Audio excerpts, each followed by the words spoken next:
بابک خرمدین، شخصی که در زمان حکمرانی عباسیان یا خود خلافت عباسیان ضد آنها قیام کرد. این شخص کی بود؟ سرچشمه ها نشان می‌دهند که بابک در اردبیل امروزه به دنیا آمده است. پدر او مقداس و مادرش ماهرو نام داشتند. او پدرش را زود از دست می‌دهد و زیر تربیه مادر می‌ماند. او یک برادر هم داشت. نام برادرش عبدالله بود. جایی که بابک عمر به سر می‌برد در کودکی جایی کشاورزان بود.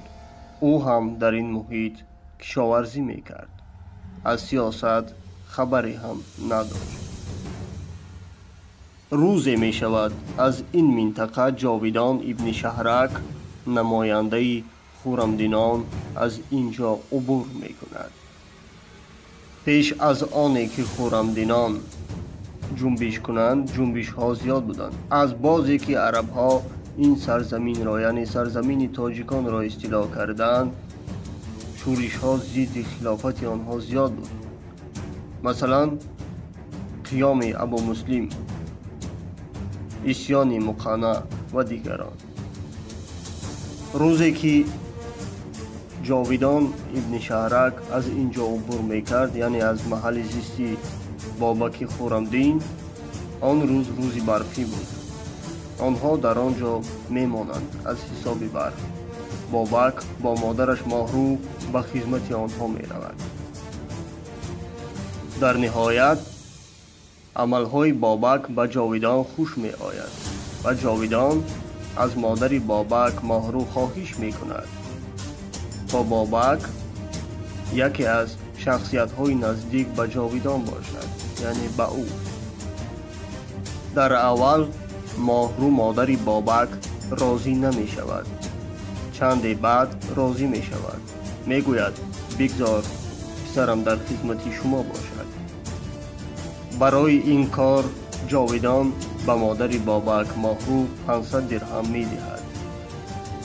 بابک وقتی که شامل این گروه می شود بعد می فهمد مقصد آنها چیست. آنها می خواهند ضد خلافت عباسیان اسیان کنند.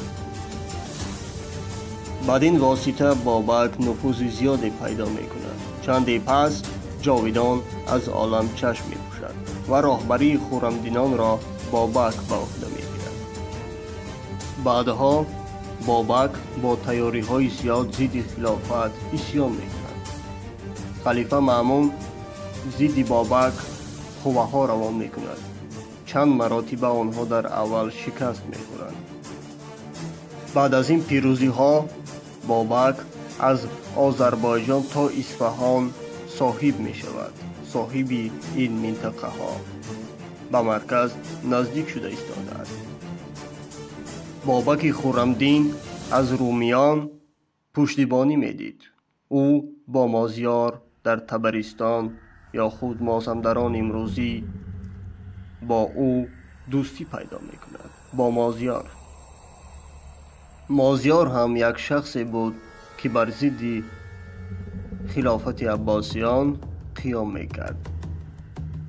یک سرکش دیگر هم در این میان بود، افشین حیدر پسر کاووس از استراوشن تاجیکستان. بعد از مأمون خلیفه معتصم به سر قدرت آمده بود. افشین سوخت یا خود استراوشن نهایت جاه طلب بود. برای جاه هر کاری را میکرد. خلیفه به او پیشنهاد کرد اگر تو این شورشگران را از میان بری، والگی خراسان نصیب تو خواهد شد.